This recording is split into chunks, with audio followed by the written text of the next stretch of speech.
Between the multitude of genres that a video game, movie, cartoon, or manga can have, I tend to gravitate towards the science fiction genre. Something about the technological advancements, aliens, and things like that just gives me goosebumps. Let's just say, as much as Doctor Who gives me heartache with the direction the show goes sometimes, it still holds a special place in my non-existent second heart. However, that is not to say that I don't enjoy the magical and supernatural genres. In fact, most anime and manga usually goes that route if the prevalence of the isekai genre wasn't already telling of that. But what about the combination of those two? What if I want to read about a world with both sci-fi and supernatural, science and magic? Well, I'd suggest reading A Certain Magical Index. It's a bit old, but I can't help but enjoy the power system and the extensive world building in that series. But going by the title and thumbnail of this video, you guys are here for me to talk about Dandadan, and more specifically the creator Yukinobu Tatsu.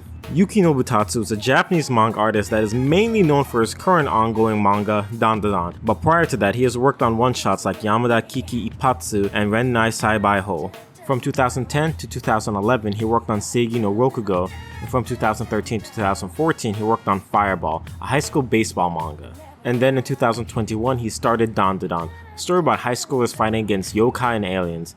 By the time of me writing this script, the anime already has 2 seasons and for some reason lost to Solo Leveling for Anime of the Year in 2024, and it's somehow also be free run. And yes, I will eventually finish that video for this guy. I don't know why it's taken me this long to write the script for that video, but trust me, it will happen. And upon further research on him, you'll see that he also was the assistant for Tatsuki Fujimoto and Yuji Kaku. I've already looked at Tatsuki Fujimoto a while back, so you can click on the upper right corner if you want to hear my thoughts on his art. It's a bit dated, but check it out if you're curious. And honestly, I could see myself doing a video on Yuji Kaku relatively soon. Hell's Paradise was a really enjoyable read while it was going on. With that being said, I'll be talking about his inked work and his colored work while talking about things that I found interesting about his art style.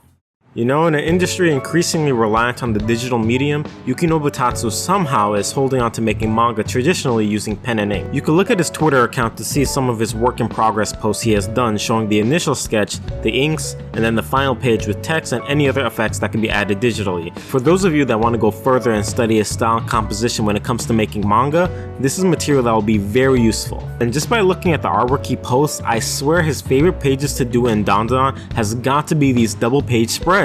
He communicates so much information with the use of these action-packed, high-detailed, crazy splash pages. And he has 1 or 2 for every chapter he drops. And this is particularly impressive given that Dandadan is serialized weekly. This page, done in a week. This page, done in a week. This page, done in a week. And yes, I know that manga artists do have assistants, but even so, to get this level of work done on a weekly basis requires a grueling pace of output. I honestly wouldn't have blamed him if he did work digitally considering the amount of detail that is in these pages. He'll have a straight up brawl with a whole bunch of characters going at it, and he's able to fit all these figures in a single moment in time like in this page, and it gives it this chaotic energy. And speaking of energy, you could just feel the level of destruction in how detailed he draws the debris and collateral damage. I won't explain the context of this page, but if season 3 gets to this part, it's gonna be absolutely bananas. And honestly, that perfectly exemplifies how effective these pages are. With or without context, these pages go hard.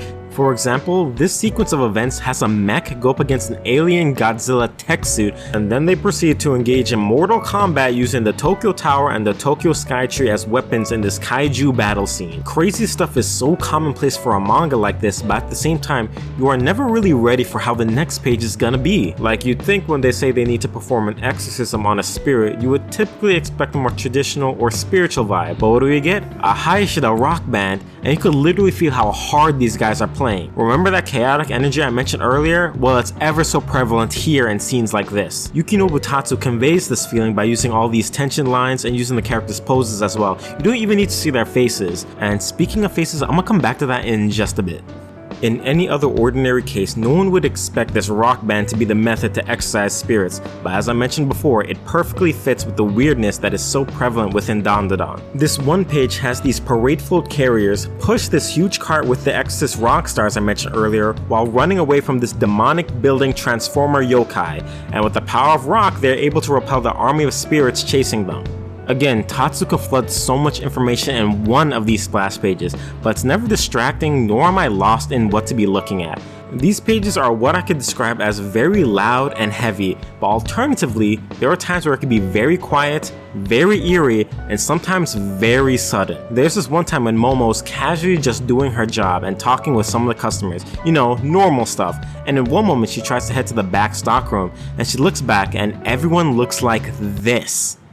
What the hell is even happening right now? This page just sort of quietly lingers. I personally think that this is a form of wordless storytelling that is done very well. On top of that, I think it's the way Tatsu draws the composition of some of these scenes that really helps. And I mainly mean the composition where you have the character in question's back towards the reader while they're looking at the immediate threat that they definitely were not expecting, with no dialogue to accompany these scenes. Again, you can never know when a page like this just comes right out of nowhere. In fact, you are literally just as shocked as the characters when the aliens or yokai come out of nowhere, which in a way sort of makes this manga very immersive. Hell, the very first chapter exhibits a variation of this composition when Momo runs into these aliens, and again, no dialogue. And you know what? The best use of these pages with sudden shifts is when the chapter ends on that note.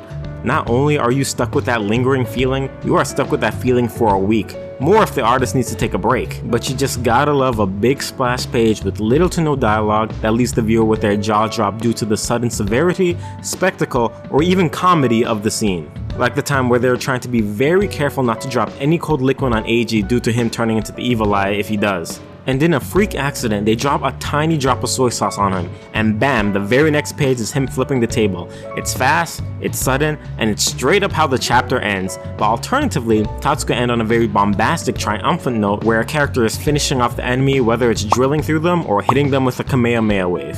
And another way that Tatsu uses the composition to his advantage is with fight scenes. He'll use a more horizontal composition to show fast-paced consecutive actions like when Takakura is fighting the evil eye, or when he's going up against these aliens. And I do have a lot to say about how he draws the aliens and yokai, but before that I want to go back to how he draws faces. See, now I've heard from the grapevine about how Yukinobu Tatsu suffers from a certain type of issue that a lot of artists go through when doing different characters, and that particular issue is same face syndrome. Now when I heard this, I sort of thought that there's no way, right? Like, I've kept up to date with Dandadan since chapter 1. I don't think I've ever mistaken a character for another, but as I reread this manga to look for material for this video, I couldn't help but notice that there may be a slight truth to that. Like in this shot with Eiji and Takakura, I guess their faces are sort of the same, or what about this shot? Sure, their hairstyles are different and he has glasses and she has more drawn out eyelashes, but can we say that they are the same face? I mean, sort of, I guess? The thing about this issue is that it is very prevalent in the anime and manga world. I won't say that that's an excuse to have characters to have the exact same face, but are we really gonna come at Yukinobu Tatsu and manga artists like Hiro Mashima exist? He is like the most guilty of same face syndrome. And besides, we have characters like Kinta to switch it up. I will say though that he does have a habit of drawing the same exact facial expressions over and over again. For example, Momo was drawn to have the same face here, here, and here. But I'll be honest, that's sort of funny, I'm not gonna lie. But you know, despite everything I mentioned, I won't knock Tatsu for any of that. And that is mainly because of his designs for the yokai and the aliens. The thing with Dandadan is that its storytelling thrives on the contrast between the aliens and the yokai, and rather than choosing one mythos, Tatsu embraces both, often putting them against each other in wild narrative mashups. And when the mystery gang here comes into contact with either of these forces, Tatsu reveals them in a way so that we can really get a good look at these monstrosities. From the very first appearance of a yokai being the Turbo Granny to whatever this alien is, every single design is unique. What I love about both the yokai and alien designs are that they look very otherworldly to straight up looking horrific. The alien in this chapter looks straight out of a horror movie. For some strange reasons, mouths are a good way to make things look scary. Putting lips and teeth in strange areas or making them look very human on inhuman things just makes things look scary. I don't know why it is like that. But other times, the aliens could look just like cybernetic animal things, which is pretty par for the course when it comes to sci-fi elements in a story. That being said, it's not like he's constrained to doing the same face because he can't. Again, look at these designs. Quite frankly, same face syndrome, not that it's a good thing, but it's a common thing that happens in anime and manga. I mentioned that he works traditionally for his ink work, and I think that it's the same for his colored work. And I mainly say I think because I can't find any work in progress pictures or any real proof that he colors traditionally, say with watercolor or Copic markers. And from the few illustrations that I can find, it does look like he colors traditionally for some of them because I can see the slight textured fibers on the paper. Like for this illustration. However, there are other illustrations in which I swear it's done digitally. I don't think that there's anything technically impossible to do in a traditional medium, but you'd be hard pressed to do it if you weren't using a digital medium. For example, in this piece, Momo's using her psychic powers, and the way that it's rendered makes me want to say that it's done digitally. And in other pieces, you can see that the skin is rendered very flat and sharp. And the volume cover for volume 15 is definitely digital because look at these brushstrokes. So if anything, he probably uses a mix of both traditional and digital. I do love how in these colored illustrations, you can see the main cast of characters wear a wide variety of clothing. Usually in this shonen genre, you either see the characters wear their default clothing, or if the story pertains to high schoolers, you'll see them in their high school uniform, to which that will be their default outfit. However, despite this, Tatsu makes the characters wear all sorts of modern outfits in his colored work. It honestly reminds me of the color spreads in Bleach. And continuing down this fashion trend, I also like the abundant use of text on the clothing. Seeing the text dandadan on multiple articles of clothing makes it feel like it's his own clothing brand. You'll also see some other words on some of the articles of clothing that are very particular to the characters wearing them. For example, you'll see some of the clothing that Takakura wears has the words turbo to parallel him having Turbo Granny's powers, or Ira having acrobatic to represent her having acrobatic Silky's powers, and so on and so forth. To the English speakers looking at this, it's pretty on the nose. However, I do think that for the Japanese audience, this is probably very cool, since they really love to have random English on their clothing, similar to how Americans love to accessorize Japanese or even Chinese characters on our clothing.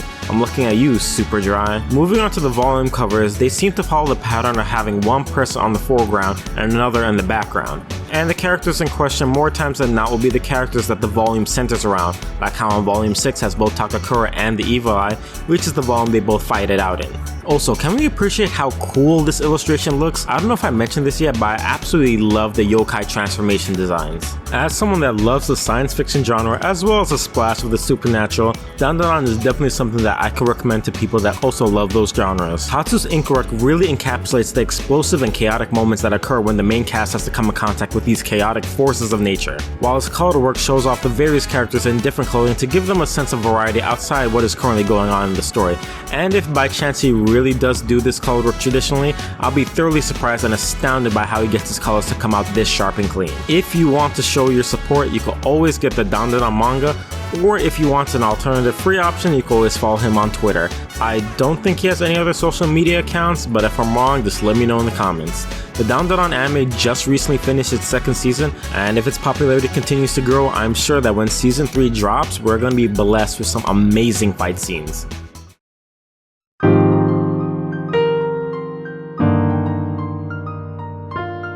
What is up, YouTube? Thank you for the guys that stay till the end of the video to get to this part. I know a lot of you click off when it comes to, these ending credits, but again, for those that stick around, thank you so much. I just want to quickly shout out to all my patrons and my free members. I saw a lot of you guys, signed up to become a free member, and whether you're paying for me or not, I greatly appreciate all the support you guys give me. And again, I've been seeing a lot of influx of subscribers, so again, thank you for the guys that are just tuning in too. I'm actually very glad I was able to get this video out right in time for Halloween, because I do think dandadan is, very holiday appropriate for, the theme of Halloween, giving, aliens, ghosts. They sort of fit the spooky vibe, I guess, so yeah, here you go, the video for Halloween. And in regards to the artist for solo leveling, I still don't know why that video is giving me such a hard time to write out the script with. I'm getting a feeling it's because this is going to be my first webtoon artist, and trying to format it is going to be something that I will have to figure out, since it's very different than just doing black and white work and then colored work, since the entire webtoon is in color, so give me some time to figure that one out. Going back to Yukinobu Tatsu, this is an artist that a lot of people wanted me to look at, and I'm glad I was able to deliver for the guys that really wanted to see this artist. In regards to same face syndrome, again, I personally don't think it's the biggest issue this artist has. I personally love all the work that this guy has to offer. Same face syndrome will be a recurring thing in some artists I will look at in the near or far future. Again, this is not an excuse for an artist technically, but it's pretty common in the anime and manga world. Like it, hate it, it is what it is. If you like this video, please comment, like, and subscribe. I like it when you guys do all three of those things. Particularly subscribing, I really like when that number goes up. And if you want, you can follow me on all my social media outlets. TikTok is a thing that I've been working on a lot lately, so please follow that if you want to see some videos that probably don't see the light of day here on YouTube. And if you want, you can follow my Instagram, my Twitch, my whatever else I got. I have a Twitter, I think, so yeah, go follow that. And if you want to support me even further, I also have that Patreon. I don't know who the next artist I'll be looking at for my next artist analysis video, nor do I know when that will be, so stay tuned. I might do another artist showcase, and I might do another video in regards to that $100 commissions are crazy video, so stay tuned for that too. Also, I went to Anime NYC and Comic Con, so I might do a video in regards to that as well. Again, thank you so much for watching this video, and I hope to see you guys in the next one.